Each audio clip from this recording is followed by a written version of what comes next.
Does having a disorganized room slow down your creativity? Maybe we can change that with wire rack storage units. These wire rack shelves are pretty sturdy, but this cube storage right here is pretty weak because if you put too much weight on it, it'll start to buckle at the bottom, and that's the problem I need to correct.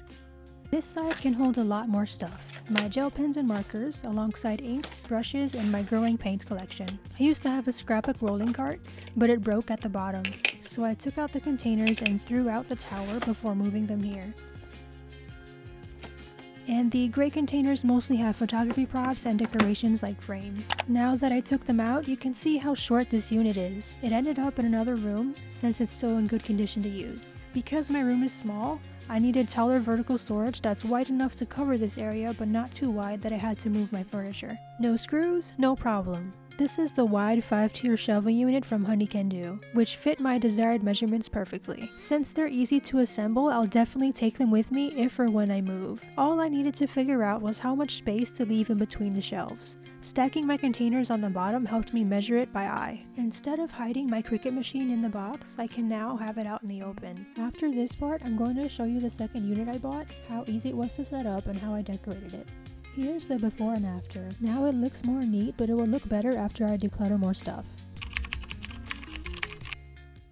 Instead of two separate bookcases, what I want to do is just have one tall wire rack storage unit, so that way I can fit more items per row. Especially because the books here on this side, they're kind of short. I can't really fit taller books.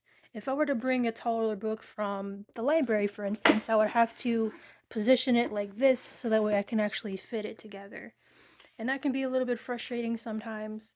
I've sold some of my card decks so I have a bit more room, and then I sold some of my figurines. I have to figure out a way to display them if I put it on the wire rack storage unit. The thing about that is also, I won't be able to have this door anymore if I get rid of this, so I have to find a way to make it look neater if everything's going to be out in the open. I would have to maybe buy some stackable drawers to actually hide things behind, just in case.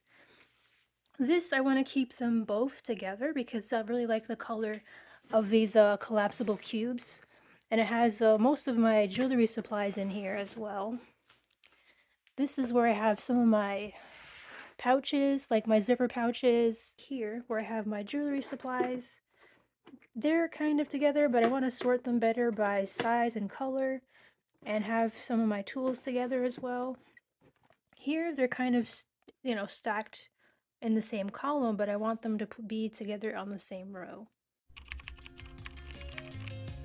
The website I bought it from is called Honey Can Do. Let me show you how easy it is to set up the shelves. I had to be careful to position the support clips evenly so that the racks don't look crooked. But once they were secure, I felt safe knowing that the unit won't tip over. The most time-consuming part of making these changes is emptying out all the shelves, and it reminds me that I have more stuff than I thought. I sold some books and plan on donating a few more to my local library to make more room.